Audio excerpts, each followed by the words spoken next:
ਦਰਸ਼ਕੋ ਪੰਜਾਬ ਦਾ ਜਦੋਂ ਜ਼ਿਕਰ ਆਉਂਦਾ ਹੈ ਤੇ ਨਾਲ ਹੀ ਪ੍ਰਵਾਸੀ ਪੰਜਾਬੀਆਂ ਦਾ ਜ਼ਿਕਰ ਵੀ ਬੜੇ ਜ਼ੋਰਦਾਰ ਤਰੀਕੇ ਨਾਲ ਆਉਂਦਾ ਹੈ ਕਿਉਂਕਿ ਪੰਜਾਬ ਦੇ ਲੋਕ ਦੁਨੀਆ ਦੇ ਹਰ ਖਿੱਤੇ 'ਚ ਜਾ ਵਸੇ ਸੋਹਣੀ ਜ਼ਿੰਦਗੀ ਜਿਉਣ ਲਈ।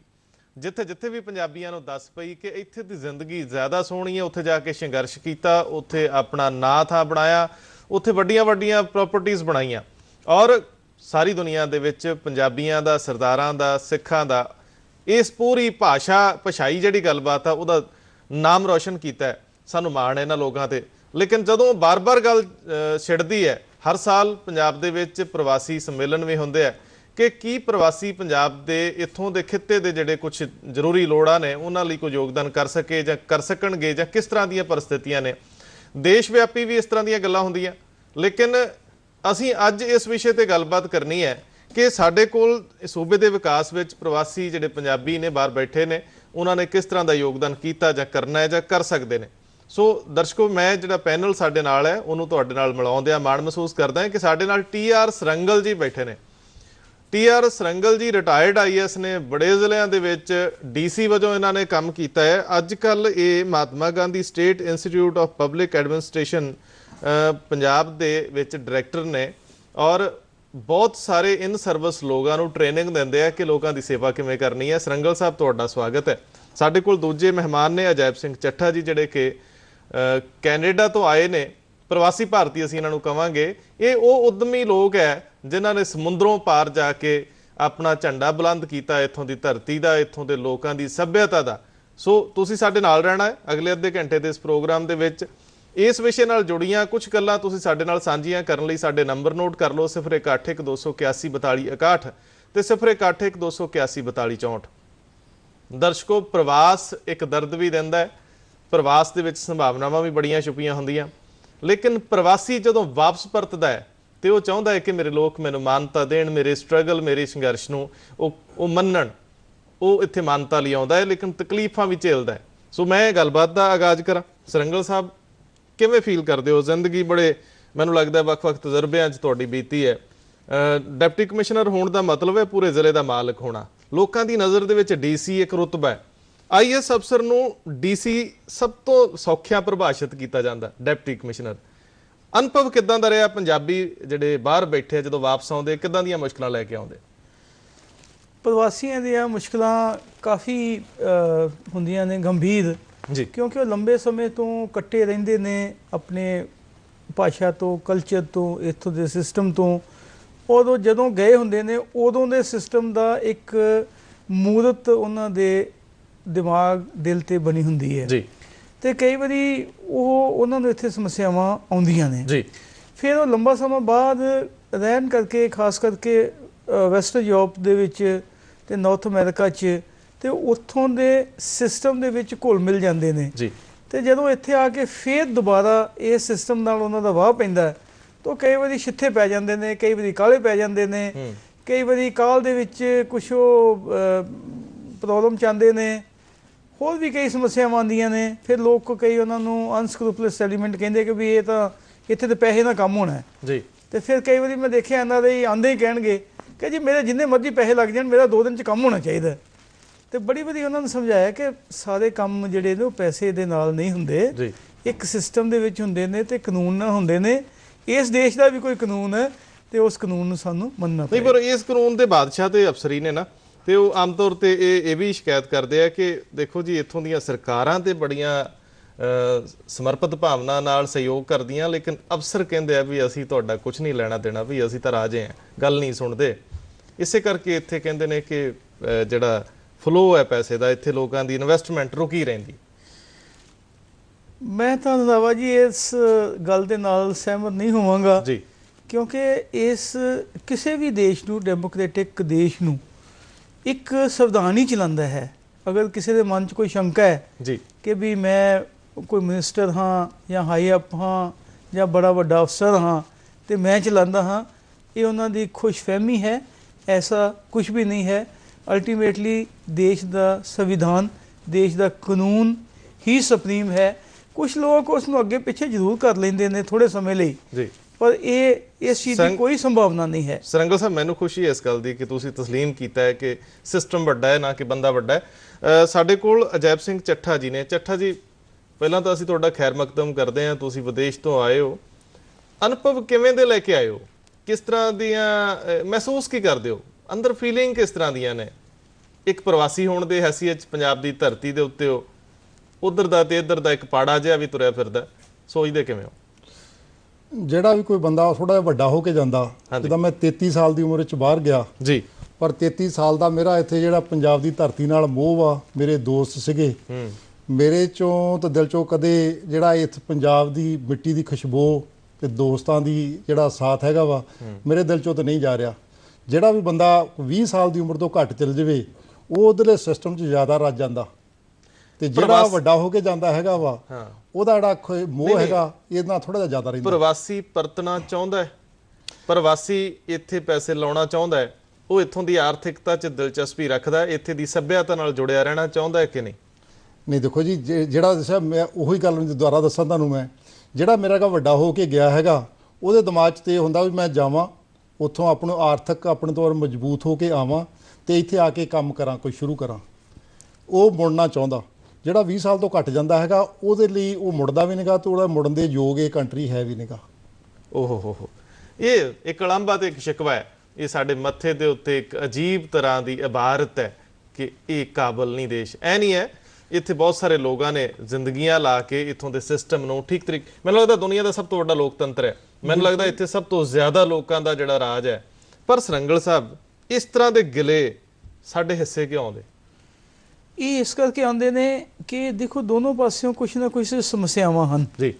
ਜਿਹੜੇ ਬਾਹਰੋਂ ਆਉਂਦੇ ਨੇ ਉਹ ਕਹਿੰਦੇ ਵੀ ਇੱਥੇ ਕੰਮ ਨਹੀਂ ਹੋਣਾ, ਉਹਨਾਂ ਨੂੰ ਪਹਿਲਾਂ ਹੀ ਦੱਸ ਦਿੱਤਾ ਜਾਂਦਾ ਵੀ ਤੁਸੀਂ ਏਅਰਪੋਰਟ ਤੇ ਜਾਓਗੇ ਤੇ ਵੀ ਉੱਥੇ ਪਾਸਪੋਰਟ 'ਚ ਤੂੰ $100 ਦਾ ਰੱਖ ਦੀ, ਜੋ ਮਰਜ਼ੀ ਲੈ ਜੀ।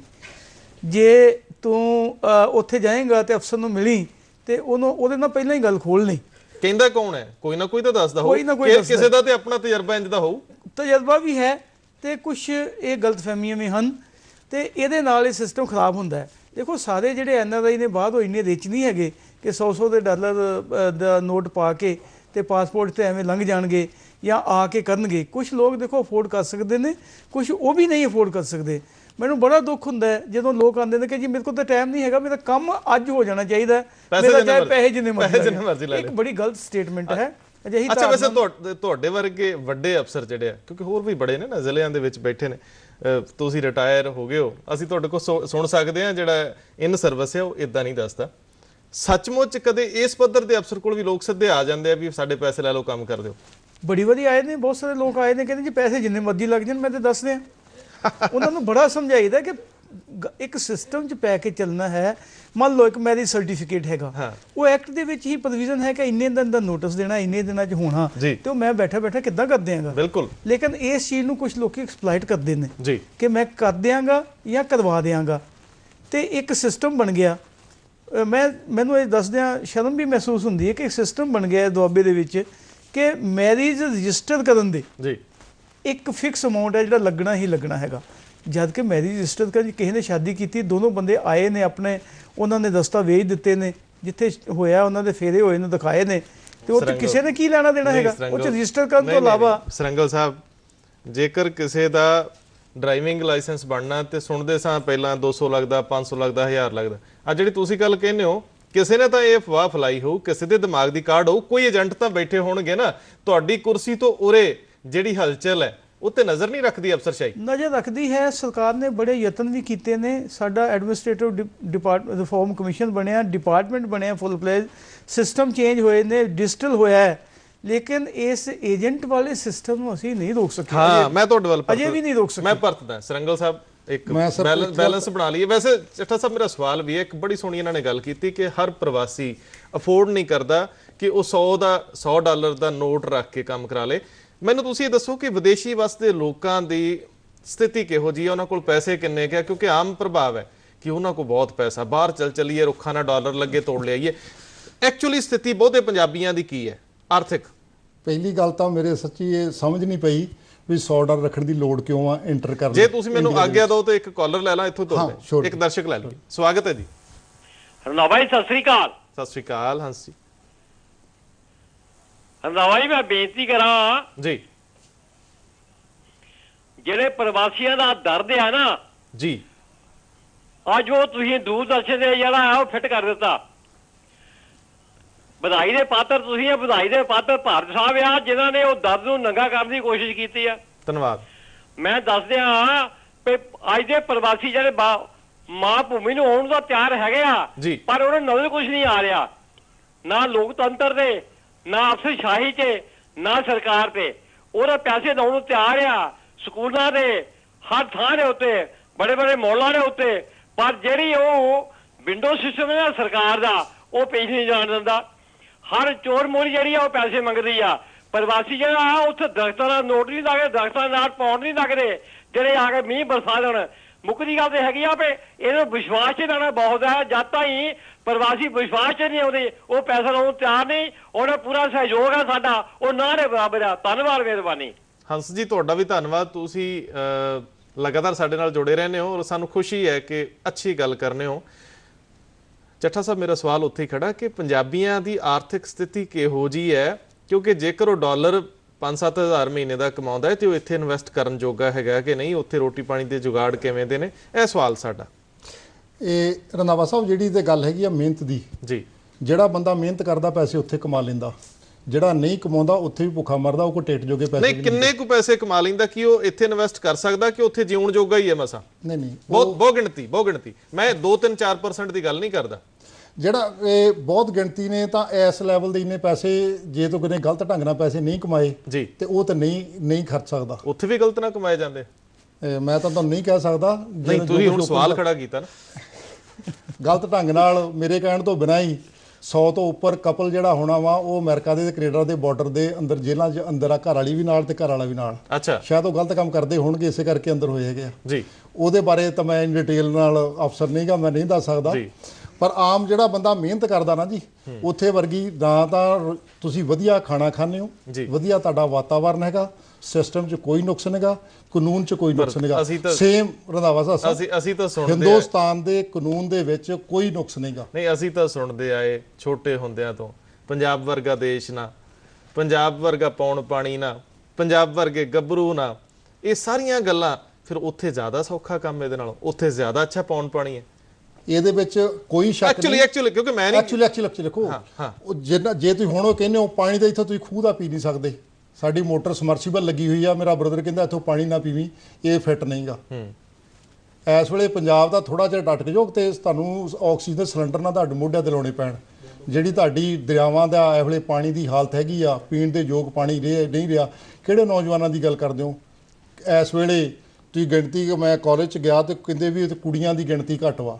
ਮੈਂ ਜੋ ਕਾਲਜ 'ਚ ਦਸੂਹਾ ਕਾਲਜ 'ਚ ਗਿਆ ਤੇ ਕੁੜੀਆਂ 97 ਤੇ ਮੁੰਡੇ ਸਿਰਫ 7 ਸੀ ਜਿਹੜੇ ਬੀਐਡ ਕਾਲਜ।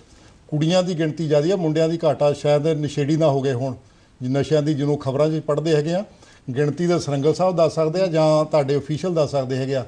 ਪੰਜਾਬ ਵਿੱਚ ਇਹੋ ਜਿਹੀ ਜਿਹੜੀ ਨਸ਼ਿਆਂ ਦੀ ਮਾੜੀ ਹਾਲਤ ਆ, ਇਹ ਨੌਜਵਾਨਾਂ ਦੀ ਥੋੜੀ ਜਿਹੀ ਹਾਲਤ ਮੈਨੂੰ ਮਾੜੀ ਲੱਗੀ ਹੈਗੀ। ਚੱਠਾ ਸਾਹਿਬ, ਬਿਲਕੁਲ ਮੈਂ ਇਹ ਐਕਚੁਅਲੀ ਤੁਹਾਡਾ ਦਰਦ ਸੁਣਨਾ ਹੀ ਚਾਹੁੰਦਾ ਸੀ। ਅਸੀਂ ਪਰਿਸਥਿਤੀਆਂ ਹੰਢਾ ਰਹੇ ਹਾਂ, ਹਾਲਾਤ ਦੇ ਸਾਹਮਣਾ ਕਰ ਰਹੇ ਹਾਂ। ਸਰੰਗਲ ਸਾਹਿਬ, ਜਿਵੇਂ ਇਹਨਾਂ ਨੇ ਇੱਕ ਛੋਟਾ ਜਿਹਾ ਮੁੱਦਾ ਇਹ ਉਠਾਇਆ ਹੈ ਕਿ ਇਹ ਸਥਿਤੀ ਜਿਹੜੀ ਹੈ ਅੱਛੀ ਨਹੀਂ। ਠੀਕ ਹੈ ਜੀ। ਇੱਕ ਅਫਸਰ ਹੁੰਦਿਆਂ ਕਿਵੇਂ ਆਂਕਦੇ ਰਹੇ ਹੋ, ਪੂਰੇ ਹਾਲਾਤ ਨੂੰ ਕਿਵੇਂ ਬਿਆਨ ਕਰੋਗੇ? ਪੰਜਾਬ ਦੀ ਹੋਣੀ ਸਾਲਾਂ 'ਚ ਇੰਜ ਦੀ ਕਿਉਂ ਹੋ ਗਈ? ਦੇਖੋ, ਜਿਹੜਾ ਡਿਵੈਲਪਮੈਂਟਲ ਪ੍ਰੋਸੈਸ ਸ਼ੁਰੂ ਹੋਇਆ ਹੈ 92 ਤੋਂ ਬਾਅਦ ਇਕਨੋਮੀ ਓਪਨ ਹੋਈ ਹੈ, ਉਸ ਦੇ ਫਾਇਦੇ ਵੀ ਹੋਏ ਨੇ ਤੇ ਉਸ ਦੀਆਂ ਕੁਝ ਦਿੱਕਤਾਂ ਵੀ ਆਈਆਂ ਨੇ। ਜਿਹੜੀ ਟ੍ਰਾਂਜੀਸ਼ਨਲ ਸਟੇਜ 'ਚੋਂ ਅਸੀਂ ਅੱਜ ਲੰਘਦੇ ਪਏ ਹਾਂ, ਜਿਹੜੀਆਂ ਮੁਸ਼ਕਲਾਂ ਨਾਲ ਅਸੀਂ ਦਰਪੇਸ਼ ਹੋ ਰਹੇ ਹਾਂ ਅੱਜ, ਜਿਹੜਾ ਨਵੀਂ ਕਿਸਮ ਦਾ ਕ੍ਰਾਈਮ, ਨਵੀਂ ਕਿਸਮ ਦੀਆਂ ਨੌਜਵਾਨਾਂ ਦਾ ਬਿਹੇਵੀਅਰ, ਲੋਕਾਂ ਦੇ ਇਨਕਮ ਦਾ ਸਿਸਟਮ, ਇਹਨਾਂ 'ਚੋਂ ਨਾਰਥ ਅਮਰੀਕਾ ਦੇ ਕੰਟਰੀ ਵੀ ਲੰਘ ਕੇ ਆਏ ਨੇ। ਅਗਰ ਤੁਸੀਂ 1900 ਤੋਂ ਲੈ ਕੇ 1920-30 ਦਾ ਅਮਰੀਕਾ ਤੇ ਕੈਨੇਡਾ ਦੇਖੋਗੇ, ਬੜੀ ਪ੍ਰਮੁਖਤਾ ਨਾਲ ਇਹ ਮਸਲੇ ਸੀ। ਨਸ਼ਾ ਬੜਾ ਉੱਥੇ ਵੀ ਸਾਰੇ ਇਹ ਨਸ਼ੇ ਸੀਗੇ। ਚਾਈਨਾ ਨੇ ਬੜੇ ਔਖਿਆਂ ਇਹਨੂੰ ਹੈਂਡਲ ਕੀਤਾ ਹੈਗਾ। ਉਹ ਚੱਠਾ ਸਾਹਿਬ ਦੇ ਦੱਬੀ ਜੀ ਜ਼ੁਬਾਨ 'ਚ ਕਹਿ ਕੇ ਜਿਹੜੇ ਉੱਥੇ ਗਲਤ ਕੰਮ ਨਹੀਂ ਕਰਦੇ। ਮੈਂ ਤਾਂ ਇਹ ਦੱਸ ਦਿਆਂ ਕਿ ਨਸ਼ਿਆਂ ਦਾ ਪ੍ਰਕੋਪ ਜਿਹੜਾ ਹੈਗਾ ਅਮਰੀਕਾ ਔਰ ਕੈਨੇਡਾ ਦੇ ਵਿੱਚ ਨੌਜਵਾਨਾਂ 'ਚ ਵੇਚਣ ਦਾ ਵੀ ਤੇ ਕੰਜ਼ੰਪਸ਼ਨ ਦਾ ਵੀ ਕਿਤੇ ਜ਼ਿਆਦਾ ਹੈ। ਸਾਡੇ ਲੋਕਾਂ ਦੇ ਉੱਥੇ ਵੀ ਇਹਨੂੰ ਅਪਣਾਇਆ ਹੈ। ਉੱਥੇ ਵੀ ਤਰੀਕੇ ਤਾਂ ਹੀ ਸਾਡੇ ਲੋਕ ਸਭ ਤੋਂ ਜ਼ਿਆਦਾ ਲੋਕ ਪੰਜਾਬੀ ਜੇਲ੍ਹਾਂ ਦੇ ਨੇ। ਪਰ ਸਰੰਗਲ ਸਾਹਿਬ, ਤੁਸੀਂ ਕਿਤੇ ਮੈਂ ਤੁਹਾਡਾ ਆਰਟੀਕਲ ਵੀ ਕੋਈ ਨਾ ਕੋਈ ਪੜ੍ਹਦਾ ਰਿਹਾ ਵੱਖ-ਵੱਖ ਮੁੱਦਿਆਂ ਤੇ, ਅਖਬਾਰ 'ਚ ਤੁਸੀਂ ਲਿਖਦੇ ਹੋ, ਇੱਕ ਅੱਧ ਕਿਤਾਬ ਵੀ ਤੁਸੀਂ ਲਿਖੀ ਹੈ। ਲੇਖਕ ਵੀ ਉਹ ਬੁਨਿਆਦੀ ਸੈਂਸਿਟਿਵ ਬੰਦੇ ਹੋ, ਅੰਦਰੋਂ ਉਹ ਚੀਜ਼ਾਂ ਆਉਂਦੀਆਂ। ਜਿਹੜੀ ਭਾਸ਼ਾ ਦੀ ਸਮੱਸਿਆ ਹੈ, ਜਿਹੜੀ ਸੱਭਿਅਤਾ ਦੀ ਜਿਹੜੀ ਇੱਕ ਕਲਚਰ ਦੀ ਇੱਕ ਗਾਂ ਅੱਗੇ ਪੀੜ੍ਹੀ ਤੋਂ ਪੀੜ੍ਹੀ ਚੱਲਣ ਵਾਲੀ ਗੱਲ ਹੈ, ਉੱਥੇ ਵੀ ਕਿਤੇ ਮਾਰ ਖਾਧੀ ਅਸੀਂ, ਕਿਉਂਕਿ ਇਹ ਵਿਸ਼ਵ ਪੰਜਾਬੀ ਕਾਨਫਰੰਸ ਕਰਾਉਂਦੇ ਨੇ ਚੱਠਾ ਸਾਹਿਬ, ਮੈਂ ਉਹਨਾਂ ਵੱਲ ਜਾਣਾ, ਮੈਂ ਗੱਲ ਤੁਹਾਡੇ ਤੋਂ ਤੋਰ ਲਾਂ ਕਿ ਸਾਡੀ ਸੱਭਿਅਤਾ, ਸਾਡਾ ਕਲਚਰ, ਸਾਡੀ ਭਾਸ਼ਾ, ਇਹਦੇ ਵਿਕਾਸ ਦੇ ਵਿੱਚ ਪੰਜਾਬੀਆਂ ਦਾ ਕੋਈ ਹੱਲਾ ਹੈ? ਜਿੱਥੋਂ ਤੱਕ ਸਾਡੀ ਭਾਸ਼ਾ ਦਾ ਸਵਾਲ ਹੈਗਾ ਜੀ, ਸਾਡੀਆਂ ਜਿਹੜੀ ਭਾਸ਼ਾ ਜਿਹੜੀ ਹੈਗੀ, ਕਿਉਂਕਿ ਸਾਡੇ ਕੋਲ ਛੋਟਾ ਪੰਜਾਬ ਹੈ, ਉੱਧਰ ਜਿਹੜਾ ਦੂਜਾ ਪੰਜਾਬ ਹੈਗਾ ਉਹ ਵੱਡਾ ਹੈ, ਤੇ ਦੋਨਾਂ ਦਾ ਇੱਕ ਇਹ ਪੱਖ ਦਾ ਮਸਲਾ ਹੈ, ਉਹਦੇ ਦੋਨਾਂ ਦੇ ਮਨਾਂ ਦੇ ਵਿੱਚ ਵੇਦਨਾ ਹੈ। ਜਿਹੜੇ ਪ੍ਰਵਾਸੀ ਪਾਕਿਸਤਾਨ ਤੋਂ ਉੱਥੇ ਗਏ ਨੇ, ਇੰਡੀਆ ਤੋਂ ਗਏ ਨੇ, ਦੋਨਾਂ ਦੇ ਮਨ ਦੇ ਵਿੱਚ ਵੇਦਨਾ ਹੈ। ਤੇ ਬਾਅਦ ਮੈਂ ਸਮਝਣਾ ਕਿ ਪੰਜਾਬੀ ਦੇ ਉੱਤੇ ਜ਼ਿਆਦਾ ਕੰਮ ਹੋਇਆ, ਲੋਕਾਂ ਨੂੰ ਮਾਂ ਬੋਲੀ ਨਾਲ ਜ਼ਿਆਦਾ ਪਿਆਰ ਹੈ। ਪਰ ਲਿਪੀ ਦੀ ਪ੍ਰੋਬਲਮ ਹੈ, ਸਾਡਾ ਜਿਹੜਾ ਗਵਾਂਢੀ, ਸਾਡਾ ਪੱਛਮ ਜਿਹੜਾ ਇੱਧਰ ਲਹਿੰਦਾ ਪੰਜਾਬ, ਚੜ੍ਹਦਾ ਪੰਜਾਬ ਦੀ ਜਦੋਂ ਤੁਸੀਂ ਗੱਲ ਕਰਦੇ ਹੋ, ਸਾਡੇ ਵੱਲ ਜਿਹੜੀ ਆ ਉਹ ਲਿਪੀ ਠੀਕ ਹੈ, ਉਧਰ ਜਾ ਕੇ ਅਸੀਂ ਉਹਨੂੰ ਸ਼ਾਇਦ ਮੇਰੇ ਖਿਆਲ ਸ਼ਾਹਮੁਖੀ ਦੇ ਵਿੱਚ ਪੰਜਾਬੀ ਦੀ ਸ਼ਾਹਮੁਖੀ ਹੈ, ਲੇਕਿਨ ਉਹਦਾ ਬਹੁਤਾ ਫਰਕ ਨਹੀਂ। ਸੌਫਟਵੇਅਰ ਆ ਗਏ ਨੇ ਜਿਹੜਾ ਸ਼ਾਹਮੁਖੀ ਨੂੰ ਗੁਰਮੁਖੀ ਤੇ ਗੁਰਮੁਖੀ ਨੂੰ ਸ਼ਾਹਮੁਖੀ ਕਨਵਰਟ ਕਰਦਾ ਹੈ। ਅਗਰ ਤੁਹਾਨੂੰ ਤੁਸੀਂ ਪੜ੍ਹਨਾ ਚਾਹੁੰਦੇ ਤਾਂ ਕੋਈ ਇੰਨੀ ਦਿੱਕਤ ਨਹੀਂ ਹੈ। ਪਰ ਮੈਂ ਸਾਰੰਗਲ ਸਾਹਿਬ ਤੁਹਾਡੇ ਵੱਲ ਆਉਣਾ ਹੈ, ਚੱਠਾ ਸਾਹਿਬ ਤੁਸੀਂ ਇਸ ਤਰ੍ਹਾਂ ਦੇ ਪ੍ਰਬੰਧ ਕਰਦੇ ਹੋ, ਵਿਸ਼ਵ ਪੰਜਾਬੀ ਕਾਨਫਰੰਸ ਕਰਾਉਣਾ ਸੌਖਾ ਕੰਮ ਨਹੀਂ, ਵਿਦਵਾਨਾਂ ਨੂੰ ਇਕੱਠੇ ਕਰਨਾ, ਉਹਨਾਂ ਦਾ ਪ੍ਰਬੰਧ ਕਰਨਾ, ਫਿਰ ਉਹ ਕਿਸੇ ਵੇਲੇ ਇਸ ਤਰ੍ਹਾਂ ਦੇ ਵੀ ਪ੍ਰਬੰਧ ਹੋ ਜਾਂਦੇ ਆ ਵੀ ਸੁਣਿਆ ਵੀ ਦਾਰੂ ਪਾਣੀ ਵੀ ਚੱਲ ਕੇ ਕਿਸੇ ਵੇਲੇ ਪਰੇਸ਼ਾਨੀਆਂ ਵੀ ਆ ਜਾਂਦੀਆਂ ਸ਼ਾਮ ਦੇ ਵੇਲੇ। ਐਕਚੁਅਲੀ ਨਿਚੋੜ ਕੀ ਨਿਕਲਦਾ ਇਹਨਾਂ ਦੇ ਵਿੱਚੋਂ? ਭਾਸ਼ਾ ਦੇ ਕਿਤੇ ਕੋਈ ਭਲਾ ਹੁੰਦਾ? ਦੇਖੋ ਕਲਚਰ ਨੂੰ ਬੜਾਵਾ ਮਿਲਦਾ, ਕਲਚਰ ਨੂੰ ਵਰਲਡ ਜਦੋਂ ਰੌਲਾ ਪਿਆ ਸੀ ਯੂਨੈਸਕੋ ਦੀ ਰਿਪੋਰਟ ਦਾ ਵੀ 50 ਸਾਲਾਂ ਬਾਅਦ ਪੰਜਾਬੀ ਭਾਸ਼ਾ ਖਤਮ ਹੋ ਜਾਣੀ ਆ, ਭਾਵੇਂ ਪੰਜਾਬੀ ਭਾਸ਼ਾ ਇਕੱਲੇ ਸਿੱਖਾਂ ਦੀ ਨਹੀਂ ਗੀ, ਹਿੰਦੂ ਵੀ ਆ, ਮੁਸਲਮਾਨ ਵੀ ਆ, ਕ੍ਰਿਸਚੀਅਨ ਵੀ ਹੈਗੇ ਆ। ਸਿੱਖਾਂ ਦੇ ਥੋੜ੍ਹਾ ਜਿਹਾ ਬਹੁਤ ਜ਼ਿਆਦਾ ਪੈ ਜਾਂਦਾ ਹੈਗਾ, ਕਿਉਂਕਿ ਸਾਡੇ ਗੁਰੂ ਗ੍ਰੰਥ ਸਾਹਿਬ ਉਹ ਪੰਜਾਬੀ ਭਾਸ਼ਾ ਵਿੱਚ ਲਿਖੇ ਹੋਏ ਸੀ, ਉਹਨਾਂ ਨੂੰ ਉਹ ਪੜ੍ਹਨਾ ਹੁੰਦਾ ਹੈ, ਇਸ ਕਰਕੇ ਜ਼ਿਆਦਾ। ਜਿਹੜੀ ਸਰੰਗਲ ਸਾਹਿਬ ਨੇ ਗੱਲ ਕੀਤੀ, ਸਾਡੇ ਵਰਲਡ ਪੰਜਾਬੀ ਕਾਨਫਰੰਸ 2009 ਤੋਂ ਕਰਾਉਣ ਤੋਂ ਬਾਅਦ ਮੈਂ ਪਿਛਲੇ ਮਹੀਨੇ ਪਾਕਿਸਤਾਨ ਜਾ ਕੇ ਆਇਆ। ਉੱਥੇ ਜਿਹੜੀਆਂ ਵੀ ਉਹਨਾਂ ਰਾਈਟਰ ਨੇ ਮੈਨੂੰ ਬੁੱਕਸ ਪੇਸ਼ ਕੀਤੀਆਂ, ਉਹਨਾਂ ਦਾ ਇੱਕ ਬੰਨਾ ਗੁਰਮੁਖੀ ਵਿੱਚ ਸੀਗਾ, ਦੂਜਾ ਸ਼ਾਹਮੁਖੀ ਵਿੱਚ ਸੀਗਾ। ਜਿਵੇਂ ਇਹ ਕਹਿੰਦੇ ਸੀ ਵੀ ਸੌਫਟਵੇਅਰ ਬਣਨ ਨਾਲ, ਇੱਕ ਦੂਜੇ ਨਾਲ ਸ਼ੇਅਰ ਕਰਨ ਦੇ ਨਾਲ ਸਾਨੂੰ ਫਾਇਦਾ ਤਾਂ ਹੋਣਾ ਹੀ ਹੋਣਾ। ਚਾਹੇ ਅਸੀਂ ਰੌਲਾ ਪਾਉਂਦੇ ਹਾਂ ਵੀ ਪੰਜਾਬੀ ਨੂੰ ਕੋਈ ਖਤਰਾ ਨਹੀਂ, ਸਾਡੀ ਧਾਰਮਿਕ ਭਾਸ਼ਾ ਹੈਗੀ ਆ, ਸੰਸਕ੍ਰਿਤ ਕਿੱਥੇ ਗਈ? ਤੁਹਾਡੀ ਵੀ ਗ੍ਰੰਥ ਸਾਹਿਬ ਜਿਹੜੇ ਸੀਗੇ, ਤੁਹਾਡੀ ਅਗਲੀ ਪੀੜ੍ਹੀ, ਜਿਵੇਂ ਪ੍ਰੋਡਿਊਸਰ ਸਾਹਿਬ ਭਾਰਤ ਸਾਹਿਬ ਗੱਲ ਕਰਦੇ ਸੀ ਪ੍ਰੋਗਰਾਮ ਤੋਂ ਪਹਿਲਾਂ ਕਿ ਜਿਹੜੇ ਤੁਸੀਂ ਤਾਂ ਪੰਜਾਬੀ ਬੋਲੋਗੇ ਲਿਖੋਗੇ, ਤੁਹਾਡੀ ਅਗਲੀ ਪੀੜ੍ਹੀ ਪੰਜਾਬੀ ਬੋਲੇਗੀ ਲੇਕਿਨ ਲਿਖਣਾ ਨਹੀਂ ਜਾਣੇਗੀ। ਉਹ ਸਕ੍ਰਿਪਟ ਦਾ ਮਸਲਾ, ਉਹ ਲਿਪੀ ਦਾ ਮਸਲਾ ਕਿੱਥੇ ਜਾਊਗਾ? ਉਹ ਕਿਉਂ ਨਹੀਂ ਬੋਲੂਗੀ? ਮੇਰੀ ਜੀਵਨ ਦਾ ਇੱਕ ਮੇਰਾ ਸੁਪਨਾ ਹੈ। ਓਕੇ, ਲਿਖ ਕਿਉਂ ਨਹੀਂ ਕਰੂਗੀ? ਕਿਉਂਕਿ ਯੂਨੈਸਕੋ ਦੇ ਮੁਤਾਬਕ ਹਰੇਕ ਆਦਮੀ ਨੂੰ ਆਪਣੀ ਮਾਤ ਭਾਸ਼ਾ ਵਿੱਚ ਮੁੱਢਲੀ ਪੜ੍ਹਾਈ ਲੈਣ ਦਾ ਹੱਕ ਵਾ। ਨਹੀਂ, ਹੱਕ ਤਾਂ ਹੈ ਲੇਕਿਨ ਪੰਜਾਬ ਵਿੱਚ ਨਹੀਂ ਹੋ ਰਿਹਾ। ਹੱਕ ਹੈ, ਦਿਓ ਕੌਣ? ਦਿਓ ਸਾਡੀ ਸਰਕਾਰ। ਸਾਡੇ ਵਿੱਚ ਤਾਂ ਫੇਰ ਵੀ ਸਾਡੀ ਰਾਜ ਭਾਸ਼ਾ ਗਿਣਦੇ ਹੈਗੇ, ਪੰਜਾਬੀ ਭਾਸ਼ਾ ਸਾਡੀ ਹੈਗੀ ਆ ਜਿਹੜੀ ਕਿ ਲਾਗੂ ਨਹੀਂ। ਵਿਦੇਸ਼ਾਂ 'ਚ ਬੈਠੇ ਲੋਕ, ਓਕੇ, ਵਿਦੇਸ਼ਾਂ 'ਚ ਬੈਠੇ ਜਦੋਂ ਕੱਲੀ ਭਾਸ਼ਾ ਦੀ ਗੱਲ, ਇੱਕ ਉਹ ਨਾਲ ਆਪਾਂ ਚੰਗੀਆਂ ਗੱਲਾਂ ਸਿੱਖਣੀਆਂ ਹੁੰਦੀਆਂ। ਜੇ ਅਸੀਂ ਮਾਤ ਭਾਸ਼ਾ ਵਿੱਚ ਉਹਨੂੰ ਚੰਗੀਆਂ ਗੱਲਾਂ ਸਿਖਾਲਾਂਗੇ, ਜਿਹੜੇ ਵਿਦੇਸ਼ਾਂ ਵਿੱਚ ਹੈਗੇ ਨਾ ਜੀ, ਉੱਥੇ ਗੁਰਦੁਆਰਿਆਂ ਵਿੱਚ ਵੀ ਪੰਜਾਬੀ ਪੜ੍ਹਾਈ ਜਾਂਦੀ ਆ। ਸਾਡੀ ਕੈਨੇਡਾ ਗੌਰਮੈਂਟ ਨੇ ਜੇ 15 ਬੱਚੇ ਇੱਕ ਕਲਾਸ ਵਿੱਚ ਹੋ ਜਾਣ ਤਾਂ ਉਹਨੂੰ ਪੰਜਾਬੀ ਟੀਚਰ ਦੇਣ ਨੂੰ ਵੀ ਤਿਆਰ ਆ। ਇਹਦੇ ਬਜਾਏ ਪੰਜਾਬ ਦੇ ਵਿੱਚ ਮੈਂ ਪੁੱਛਿਆ, ਮੈਂ ਅੰਮ੍ਰਿਤਸਰ ਗਿਆ, ਉਹ ਕਹਿੰਦੇ ਸਾਡੇ ਸਕੂਲ ਦੇ ਵਿੱਚ ਪੱਗ ਵੀ ਮੁੰਡਾ ਕਹਿੰਦਾ ਮੈਂ ਨਹੀਂ ਬੰਨ੍ਹ ਸਕਦਾ, ਮੈਨੂੰ ਅਲਾਉਡ ਨਹੀਂਗਾ। ਇੱਕ ਬੰਦੇ ਨੇ ਕਿਹਾ ਜੇ ਮੈਂ ਪੰਜਾਬੀ ਬੋਲਦਾ ਮੈਨੂੰ ਉੱਥੇ ਸਜ਼ਾ ਹੁੰਦੀ ਆ। ਜੇ ਵਾਕਿਆ ਹੀ ਕੋਈ ਬੰਦਿਆਂ ਨੂੰ ਵਾਕਿਆ ਹੀ ਇਹ ਪ੍ਰੋਬਲਮ ਹੈਗੀ ਆ, ਉਹ ਜੇ ਉੱਠ ਕੇ ਕਹਿਣ ਕੋਰਟ 'ਚ ਕੇਸ ਕਰਨ ਜਾਂ ਟੀਵੀ ਤੇ ਆ ਕੇ ਜਾਂ ਦੂਜਾ ਦੱਸਣ, ਜਿਹੜਾ ਬੰਦਾ ਇਹਨੂੰ ਅਨਾਉਂਸ ਕਰ ਰਿਹਾ। ਤੁਸੀਂ ਮਤਲਬ ਹਾਂ ਪੱਖੀ ਸੋਚ ਰੱਖਦੇ ਹੋ 100%। ਮੈਂ ਤੁਹਾਡੇ ਵੱਲ ਪਰਦਾ ਸਰੰਗਲ ਸਾਹਿਬ, ਮੈਂ ਬਿਲਕੁਲ ਮੁੱਦੇ ਨੂੰ ਹੋਰ ਨਜ਼ਰੀਏ ਨਾਲ ਲੈ ਕੇ ਆਉਣਾ ਚਾਹੁੰਦਾ। ਇੱਕ ਅਫਸਰ ਹੋਣ ਦੇ ਨਾਤੇ ਤੇ ਇੱਕ ਸੰਵੇਦਨਸ਼ੀਲ ਇਨਸਾਨ ਹੋਣ ਦੇ ਨਾਤੇ ਪੰਜਾਬ ਨੂੰ ਬਹੁਤ ਨੇੜਿਓਂ ਨਿਹਾਰਦਿਆਂ ਕੀ ਸਮਝਦੇ ਹੋ ਕਿ ਅੱਜ ਦੇ ਪੰਜਾਬ ਦੀਆਂ ਕਿਸ ਤਰ੍ਹਾਂ ਦੀਆਂ ਧਰਾਤਲੀ ਲੋੜਾਂ ਨੇ ਜਿਨ੍ਹਾਂ ਨੂੰ ਪ੍ਰਵਾਸੀ ਆ ਕੇ ਸਪੋਰਟ ਕਰ ਸਕਦਾ ਹੈ? ਜਾਂ ਤੁਸੀਂ ਸਮਝਦੇ ਹੋ ਕਿ ਪੰਜਾਬ ਕਿੱਥੋਂ ਸ਼ੁਰੂਆਤ ਕਰੇ, ਫਿਰ ਮੁੜ ਵਿਉਂਤੀਏ ਕਿਵੇਂ ਇਹਨੂੰ? ਪ੍ਰਵਾਸੀਆਂ ਦਾ ਇੱਕ ਗਹਿਰਾ ਪ੍ਰਭਾਵ ਹੈ, ਕਿਉਂਕਿ ਕੁਝ ਵਿਸ਼ੇਸ਼ ਏਰੀਆ ਦੇ ਵਿੱਚ ਤੇ ਬਹੁਤ ਹੱਦ ਘਰ ਚੋਂ ਕੋਈ ਨਾ ਕੋਈ ਬਾਹਰ ਗਿਆ ਹੈ, ਤੇ ਬਾਕੀ ਏਰੀਆ ਦੇ ਵਿੱਚੋਂ ਵੀ ਹੁਣ ਲੋਕ ਗਏ ਨੇ ਜੀ। ਮੈਂ ਕਹਿੰਦਾ ਕਿ ਦੋਨਾਂ ਕਲਚਰ ਦਾ ਸੁਮੇਲ, ਦੋਨਾਂ ਕਲਚਰ ਦੇ ਵਿੱਚ ਚੰਗੀਆਂ ਚੀਜ਼ਾਂ, ਜਿੱਥੇ ਉਹਨਾਂ ਕੰਟਰੀ ਦੇ ਵਿੱਚ ਆਪਣੀ ਭਾਸ਼ਾ ਨੂੰ ਇੰਨਾ ਜ਼ਿਆਦਾ ਮਾਨਤਾ ਦਿੱਤੀ ਜਾਂਦੀ ਹੈ, ਆਪਣੀ ਭਾਸ਼ਾ 'ਚ ਹੀ ਪੜ੍ਹਦੇ ਨੇ। ਜਿੱਦਾਂ ਚੱਠਾ ਸਾਹਿਬ ਨੇ ਕਿਹਾ, ਆਪਣੀ ਮੁੱਢਲੀ ਭਾਸ਼ਾ ਜਿਹੜੀ ਐਜੂਕੇਸ਼ਨ ਹੈ ਆਪਣੀ ਭਾਸ਼ਾ 'ਚ ਹੋਣੀ ਚਾਹੀਦੀ ਹੈ। ਸਰੰਗਲ ਸਾਹਿਬ, ਜੇ ਪੰਜਾਬ ਨੂੰ ਮੁੜ ਵਿਉਂਤਣਾ ਹੋਵੇ, ਪ੍ਰਵਾਸੀਆਂ ਨੂੰ ਥੋੜ੍ਹਾ ਜਿਹਾ ਸਾਈਡ ਤੇ ਰੱਖ ਲਈਏ, ਸ਼ੁਰੂਆਤ ਕਿੱਥੋਂ ਹੋਵੇ? ਐਜੂਕੇਸ਼ਨ ਨੂੰ ਲੈ ਕੇ, ਸਿਹਤ ਨੂੰ ਲੈ ਕੇ, ਨਿੱਕੇ ਨਿੱਕੇ ਮਸਲੇ ਸਟ੍ਰੇਟ ਫਾਰਵਰਡ, ਜਲਦੀ ਮੈਂ ਚਾਹੁੰਦਾ ਕੁਝ ਮਸਲੇ ਆਪਾਂ ਜ਼ਰੂਰ ਡਿਸਕਸ ਕਰੀਏ। ਜੇ ਇਹ ਮੁੜ ਜਿਹੜੀ ਵਿਉਂਤਬੰਦੀ ਉਹ ਤੇ ਹੈਗੀ ਹੈ ਕਿ ਐਜੂਕੇਸ਼ਨ ਹੀ ਮਤਲਬ 1 ਨੰਬਰ ਤੇ ਵੀ ਐਜੂਕੇਸ਼ਨ, 2 ਨੰਬਰ ਤੇ ਵੀ ਐਜੂਕੇਸ਼ਨ ਤੇ 3 ਨੰਬਰ ਤੇ ਵੀ ਐਜੂਕੇਸ਼ਨ, ਜਿਸ ਨੂੰ ਕਿ ਅਸੀਂ ਬਿਲਕੁਲ ਅਣਗੌਲਿਆਂ ਕਰ ਦਿੱਤਾ ਜੀ। ਅੱਜ ਦਾ ਜਿਹੜਾ ਹੈਗਾ ਸਟੂਡੈਂਟ ਜਿਹੜਾ ਹੈਗਾ ਪ੍ਰਾਇਮਰੀ ਸਕੂਲ 'ਚ ਜਾਂਦਾ ਤੇ ਕੋਈ ਪੰਜਾਬੀ ਨਹੀਂ, ਕੋਈ ਭਾਸ਼ਾ ਨਹੀਂ ਸਿੱਖ ਕੇ ਆਉਂਦਾ, ਸੈਕੰਡਰੀ ਦੇ ਵਿੱਚ ਜਾਂਦਾ ਤੇ ਕੋਈ ਹੋਰ ਵਿਸ਼ਾ ਨਹੀਂ ਸਿੱਖਦਾ, ਕਾਲਜ ਦੇ ਵਿੱਚ ਜਾ ਰਿਹਾ, ਇੰਜੀਨੀਅਰਿੰਗ ਕਾਲਜ ਜਾ ਰਿਹਾ ਤੇ ਉਹ BA ਤੋਂ ਵੀ ਡਾਊਨ ਆ। ਮੈਨੂੰ ਤਾਂ ਕਈ ਵਾਰ ਹੈਰਾਨੀ ਹੁੰਦੀ ਹੈ, ਮੇਰੇ ਆਪਣੇ ਦਫ਼ਤਰ 'ਚ ਵੀ ਕਈਆਂ ਨੂੰ ਮੈਂ ਛਿੱਥੇ ਪੈ ਕੇ ਕਈ ਵਾਰੀ ਕਹੀਦਾ ਕਿ ਯਾਰ ਤੂੰ ਕਦੀ ਕਾਲਜ ਗਿਆ ਵੀ ਹੈ, ਤੂੰ ਕਹਿੰਦਾ ਮੈਂ BA ਕੀਤੀ MA ਕੀਤੀ ਹੈ। ਤੇ ਸਾਡੀ ਜਿਹੜੀ ਐਜੂਕੇਸ਼ਨ ਦਾ ਮਿਆਰ ਹੈ ਇੰਨਾ ਜ਼ਿਆਦਾ ਗਿਰ ਚੁੱਕਾ ਹੈ, ਇਹ ਸਾਡੇ ਜਿਹੜੇ ਪਤਨ ਦਾ ਕਾਰਨ ਬਹੁਤ ਵੱਡਾ ਮਤਲਬ ਇਹ ਜਿਹੜਾ ਕ੍ਰਾਈਸਿਸ ਹੈ, ਇਹ ਕ੍ਰਾਈਸਿਸ ਐਜੂਕੇਸ਼ਨ ਦਾ ਹੈ ਕਿ ਸਾਡੇ ਕੋਲ ਕੰਮ ਕਰਨ ਵਾਲੇ ਲੋਕ ਹੁਨਰਮੰਦ ਨਹੀਂ, ਜਿਹੜੇ ਕੰਮ ਕਰ ਰਹੇ ਆ ਉਹ ਉਹਨੇ ਪ੍ਰੋਫੈਸ਼ਨਲ ਨਹੀਂ। ਬਿਲਕੁਲ, ਇਹਦਾ ਮਤਲਬ ਰਿਜ਼ਲਟ ਅੱਛੇ ਨਹੀਂ ਆਉਂਦੇ, ਬਿਲਕੁਲ ਅੱਛੇ ਨਹੀਂ ਹੈ ਜੀ। ਤੇ ਇਹੀ ਸਾਡੇ ਬੱਚੇ ਜਦੋਂ ਬਾਹਰ ਜਾਂਦੇ ਨੇ ਤੇ ਬੜੇ ਹੁਨਰਮੰਦ ਨੇ। ਐਕਚੁਅਲੀ ਹੋ ਕੀ ਰਿਹਾ ਕਿ ਉੱਥੇ ਜਿੱਥੇ ਜਾਂਦੇ ਨੇ ਉਹ ਉਹਨਾਂ ਨੂੰ ਜਿੰਨਾ ਕੁ ਕੰਮ ਦੇਣਾ ਹੁੰਦਾ ਤੇ ਜਿੰਨਾ ਕੁ ਉਹਨਾਂ ਕੋਲ ਕਰਾਉਣਾ ਹੁੰਦਾ ਗਧੇ ਵਾਂਗ, ਉਨੀ ਕੁ ਟ੍ਰੇਨਿੰਗ ਦੇ ਲੈਂਦੇ ਨੇ ਤੇ ਉਹਨੇ ਕੁ ਪੈਸੇ ਦੇ ਦਿੰਦੇ ਨੇ। ਉਹ ਵੀ ਖੁਸ਼ ਤੇ ਅਸੀਂ ਵੀ ਖੁਸ਼ ਕਿ ਸਾਡੇ ਬੱਚਿਆਂ ਨੂੰ ਨੌਕਰੀ ਮਿਲ ਗਈ। ਉਹ ਕਹਿੰਦੇ ਸਾਨੂੰ ਜੀ ਇੰਡੀਆ ਤੋਂ ਸਕਿਲਡ ਬੰਦੇ ਮਿਲ ਗਏ। ਚੱਠਾ ਸਾਹਿਬ, ਇਹ ਦ੍ਰਿਸ਼ ਬਾਰੇ ਤੁਹਾਡੀ ਰਾਏ? ਮੇਰੀ ਦ੍ਰਿਸ਼ ਤਾਂ ਜਿਹੜੀ ਨਾ ਜੀ ਅੱਜ ਕੱਲ ਜਿਹੜਾ ਇੰਗਲਿਸ਼ ਯੂਨੀਫਾਰਮ ਵਾਲਾ ਤੇ ਇੰਗਲਿਸ਼ ਭਾਸ਼ਾ ਵਾਲਾ ਕਲਚਰ ਹੈਗਾ ਵਾ, ਇਹ ਤੋਂ ਪੰਜਾਬ 'ਚੋਂ ਬੰਦ ਹੋਣਾ ਚਾਹੀਦਾ।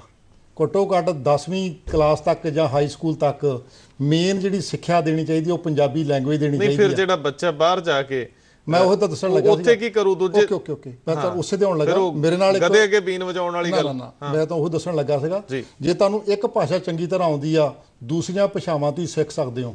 ਅੱਜ ਕੱਲ੍ਹ ਜਿਹਨੂੰ ਇੱਕ ਭਾਸ਼ਾ ਆਉਂਦੀ ਇੱਕ ਬੰਦੇ ਦੇ ਬਰਾਬਰ, ਜਿਹਨੂੰ 2 ਆਉਂਦੀਆਂ 2 ਦੇ ਬਰਾਬਰ। ਪੰਜਾਬੀ ਤੋਂ ਬਾਅਦ ਤੁਸੀਂ ਇੰਗਲਿਸ਼, ਫਰੈਂਚ, ਹਿੰਦੀ, ਉਰਦੂ ਜੋ ਮਰਜ਼ੀ ਸਿੱਖੋ। ਪਰ ਚੱਠਾ ਸਾਹਿਬ, ਇਹ ਵੀ ਇੱਕ ਬੁਨਿਆਦੀ ਕਿਤੇ ਖੋਜ ਵੀ ਹੋਈ ਹੈ ਔਰ ਤੁਹਾਡੇ ਉਧਰ ਪੱਛਮ ਵਾਲੀ ਸਾਈਡ ਤੇ ਹੀ, ਕਿ ਜਿਹੜੀ ਚੀਜ਼ ਬੱਚਾ 4-5 ਸਾਲ ਦੀ ਉਮਰ 'ਚ ਸੌਖਿਆਂ ਸਿੱਖ ਸਕਦਾ, ਉਹਨੂੰ 20 ਸਾਲਾਂ ਦੀ ਉਮਰ 'ਚ ਆ ਕੇ ਸਿੱਖਣਾ ਔਖਾ ਹੈ। ਕਿਉਂ ਨਾ 4-5 ਸਾਲ ਦੀ ਉਮਰ ਤੋਂ 2-3 ਭਾਸ਼ਾਵਾਂ ਸਿਖਾ ਵੀ ਦਈਏ ਤੇ ਕੀ ਮੁਸ਼ਕਲ ਹੈ? ਮੈਂ ਗੱਲ ਉਹ ਕੀਤੀ ਸੀਗੀ, ਜੇ ਅੰਗਰੇਜ਼ੀ ਦੇ ਨਾਲ ਪੰਜਾਬੀ ਵੀ ਸਿਖਾ ਦਈਏ, ਜੇ ਹਿੰਦੀ ਵੀ 5ਵੀਂ-6ਵੀਂ ਤੋਂ ਲੱਗ ਜੇ। ਸਰੰਗਲ ਸਾਹਿਬ ਕੀ ਕਹਿੰਦੇ ਹੋ? ਮੈਂ ਤੇ ਇਹੀ ਕਹਿਣਾ ਕਿ ਦੇਖੋ ਅੰਗਰੇਜ਼ੀ ਤੋਂ ਹੁਣ ਛੁਟਕਾਰਾ ਤੇ ਨਹੀਂ ਹੋ ਸਕਦਾ, ਇਹ ਵਰਲਡ ਲੈਂਗੁਏਜ ਬਣ ਗਈ ਹੈ। ਲੇਕਿਨ ਇਹ ਤੇ ਇੰਨਾ ਜ਼ੋਰ, ਜਿੱਦਾਂ ਚੱਠਾ ਸਾਹਿਬ ਨੇ ਕਿਹਾ, ਇਹ ਕਹਿੰਦੇ ਨੇ ਕਿ 10ਵੀਂ ਕਲਾਸ ਜਾਂ ਬਾਅਦ ਵੀ, ਮੈਂ ਕਹਿੰਦਾ ਕਿ ਜਿਹੜਾ ਪਿਛਲਾ ਸਿਸਟਮ ਵੀ 6ਵੀਂ ਕਲਾਸ ਤੋਂ, ਮੈਂ ਖੁਦ 6ਵੀਂ ਕਲਾਸ ਤੋਂ ABC ਸ਼ੁਰੂ ਕੀਤੀ ਤੇ 6ਵੀਂ ਕਲਾਸ ਕੇਵਲ ABC ਸਿੱਖੀ, ਹੋਰ ਕੁਝ ਵੀ ਨਹੀਂ। ਤੇ ਉਸ ਤੋਂ ਬਾਅਦ ਵੀ ਅਸੀਂ ਉਹਦੇ ਬਾਵਜੂਦ ਵੀ ਅਮਰੀਕਨ ਯੂਨੀਵਰਸਿਟੀ ਜਾ ਕੇ ਅੰਗਰੇਜ਼ੀ 'ਚ ਪੜ੍ਹਾਈ ਕਰਕੇ ਆਏ ਹਾਂ ਤੇ ਉਹ ਅੰਗਰੇਜ਼ਾਂ ਨਾਲ ਗੱਲਾਂ ਵੀ ਚੰਗੀਆਂ ਭਲੀਆਂ ਕਰਕੇ ਆਏ ਹਾਂ ਤੇ ਕੋਈ ਫਰਕ ਨਹੀਂ ਪੈਂਦਾ। ਲੇਕਿਨ ਜਿਹੜਾ ਓਵਰ ਐਮਫਸਿਸ ਹੈਗਾ ਇੰਗਲਿਸ਼ ਲੈਂਗੁਏਜ ਤੇ ਕਿ ਬੇਟਾ ਇੰਗਲਿਸ਼ ਮੇਂ ਬਾਤ ਕਰਨੀ ਹੈ ਨਹੀਂ ਤਾਂ ਜੁਰਮਾਨਾ ਹੋ ਜਾਏਗਾ, ਇੰਨਾ ਜ਼ਿਆਦਾ ਹੈ ਕਿ ਪੰਜਾਬੀ ਦੀਆਂ ਜੜ੍ਹਾਂ ਕੱਟ ਕੇ ਤੁਹਾਡਾ ਮਤਲਬ ਹੈ ਕਿ ਭਾਸ਼ਾ ਮੈਟਰ ਨਹੀਂ ਕਰਦੀ, ਤੁਸੀਂ ਕੀ ਪੜ੍ਹ ਰਹੇ ਹੋ ਉਹ ਮੈਟਰ ਕਰਦਾ ਹੈ ਮਸਲਾ। ਮੈਂ ਉਹੀ ਤੁਹਾਨੂੰ ਕਹਿਣ ਲੱਗਾ, ਕਿਸ ਭਾਸ਼ਾ 'ਚ ਪੜ੍ਹਦੇ ਹੋ ਮਸਲਾ ਨਹੀਂ। ਲੇਕਿਨ ਕੀ ਪੰਜਾਬੀ 'ਚ ਸਾਇੰਸ ਉਪਲਬਧ ਕਰਾਈ? ਕੀ ਪੰਜਾਬੀ ਦੇ ਵਿੱਚ ਤੁਸੀਂ ਦੁਨੀਆ ਦਾ ਇਤਿਹਾਸ ਉਪਲਬਧ ਕਰਾਇਆ? ਕੀ ਪੰਜਾਬੀ ਦੇ ਵਿੱਚ ਪੰਜਾਬੀ ਭਾਸ਼ਾ ਦੀਆਂ ਟੈਕਨੀਕੈਲਿਟੀਜ਼ ਨੂੰ ਧਿਆਨ 'ਚ ਰੱਖਿਆ? ਤੁਸੀਂ ਬਿਲਕੁਲ ਸਹੀ ਕਹਿੰਦੇ ਹੋ। ਪੰਜਾਬੀ ਬੋਲੀ ਤੁਹਾਡੀ ਮਾਂ ਵਾ ਜੀ, ਦੂਸਰੀਆਂ ਤੁਹਾਡੀ ਮਾਸੀ ਹੋ ਸਕਦੀ, ਭੂਆ ਹੋ ਸਕਦੀ ਹੈਗੀ ਆ। ਆਪਣੀ ਮਾਂ ਨੂੰ ਨਾ ਭੁੱਲੋ, ਬਾਕੀਆਂ ਨੂੰ ਵੀ ਪਿਆਰ ਕਰੋ। ਮਾਂ ਨੂੰ ਤਾਕਤਵਰ ਬਣਾਉਣਾ, ਅਮੀਰ ਬਣਾਉਣਾ, ਮਾਂ ਨੂੰ ਸਟਰੈਂਥਨ ਕਰਨਾ ਬੁਰਾਈ ਤੇ ਨਹੀਂ। ਕਿਹੜੀਆਂ ਸੰਸਥਾਵਾਂ ਅੱਗੇ ਆਈਆਂ? ਇਹ ਜਿਹੜੀ ਗੱਲ ਕਰ ਰਹੇ ਉਦੋਂ ਬਾਅਦ ਜਿੰਨੀਆਂ ਤੁਸੀਂ, ਮੈਂ ਇੱਕ ਮੇਰੇ ਨਾਲ ਸੀ ਲੜਕੀ ਸੀਗੀ, ਉਹਨੂੰ ਨੌਕਰੀ ਇਸ ਕਰਕੇ ਨਹੀਂ ਮਿਲੀ, ਉਹ ਕੱਲੀ ਇੰਗਲਿਸ਼ ਜਾਣਦੀ ਸੀ ਜੀ। ਜਿੰਨੀਆਂ ਤੁਹਾਨੂੰ ਜ਼ਿਆਦਾ ਭਾਸ਼ਾਵਾਂ ਆਉਂਦੀਆਂ ਉਹਨੇ ਬੰਦਿਆਂ ਤੋਂ ਜ਼ਿਆਦਾ, ਉਹਨਾਂ ਬੰਦਿਆਂ ਦੇ ਬਰਾਬਰ ਹੋ। 3 ਭਾਸ਼ਾ ਆਉਂਦੀਆਂ 3 ਬੰਦੇ ਦੇ ਬਰਾਬਰ ਹੋ, 4 ਆਉਂਦੀਆਂ ਤੇ 4 ਬੰਦਿਆਂ ਦੇ ਬਰਾਬਰ ਹੋ। ਸਰੰਗਲ ਸਾਹਿਬ, ਅਸੀਂ ਬਸ ਹੁਣ ਖਤਮ ਕਰਨ ਲੱਗੇ ਹਾਂ, ਸਮਾਂ ਸਾਡਾ ਮੁੱਕ ਗਿਆ। ਜ਼ਿੰਦਗੀ ਜਿਵੇਂ ਤੁਸੀਂ ਜੀਵੀ ਹੈ, ਇੱਕ ਅਫਸਰ ਦੇ ਨਾਤੇ ਲੋਕਾਂ ਨੂੰ ਮੈਸੇਜ ਕੀ ਦਿਓਗੇ ਕਿ ਪੰਜਾਬ ਦੀ ਅਫਸਰਸ਼ਾਹੀ ਤੇ ਲੋਕਾਂ ਦਾ ਕਿਸ ਤਰ੍ਹਾਂ ਦਾ ਮੇਲ ਜੋਲ ਹੈਗਾ ਤੇ ਹੋਣਾ ਚਾਹੀਦਾ? ਬਸ ਇੱਕ ਲਾਈਨ 'ਚ। ਪੰਜਾਬ ਦੀ ਅਫਸਰਸ਼ਾਹੀ ਦੇ ਨਾਲ ਜਿਹੜੇ ਪੀਪਲ ਹੂ ਮੈਟਰ ਜੀ, ਉਹਨਾਂ ਦਾ ਤੇ ਬੜਾ ਅੱਛਾ ਹੈਗਾ ਜੀ, ਵਧੀਆ ਕੰਮ ਹੁੰਦੇ, ਰੋਜ਼ ਤਾਲਮੇਲ ਹੈ, ਖਾਣਾ ਪੀਣਾ ਹੈ, ਇਕੱਠੇ ਨੇ। ਤੇ ਪੀਪਲ ਹੂ ਡੋਂਟ ਮੈਟਰ, ਉਹਨਾਂ ਦਾ ਪੰਜਾਬ ਦੀ ਜਾਂ ਪੂਰੇ ਹਿੰਦੁਸਤਾਨ ਦੀ ਮੈਂ ਗੱਲ ਕਰਾਂਗਾ, ਇਕੱਲੇ ਪੰਜਾਬ ਦੀ ਕਿਉਂ, ਉਹ ਜਿਹੜੇ ਨੇ ਉਹ ਟੋਟਲੀ ਉਹਨਾਂ ਦਾ ਸੋਸ਼ਲ ਐਕਸਕਲੂਜਨ ਹੈਗਾ। ਸਾਡੇ ਕੋਲ ਸਮਾਂ ਮੁੱਕ ਗਿਆ, ਇਹਦੇ ਨਾਲ ਸਾਡੇ ਕੋਲ ਸਮਾਂ ਮੁੱਕ ਗਿਆ। ਚੱਠਾ ਸਾਹਿਬ ਔਰ ਸਰੰਗਲ ਸਾਹਿਬ, ਤੁਹਾਡਾ ਧੰਨਵਾਦ। ਦਰਸ਼ਕੋ, ਇਹ ਇੱਕ ਐਸਾ ਸੰਜੀਦਾ ਵਿਸ਼ਾ ਹੈ ਜਿਹੜਾ ਤੁਹਾਡੇ ਮਨਾਂ 'ਚ ਚੱਲਦਾ ਰਹਿਣਾ। ਸੋ ਅੱਜ ਲਈ ਸਾਡੀ ਸੀਮਾ ਇੰਨੀ ਕੀ ਹੈ। ਬਹੁਤ ਬਹੁਤ ਮਿਹਰਬਾਨੀ।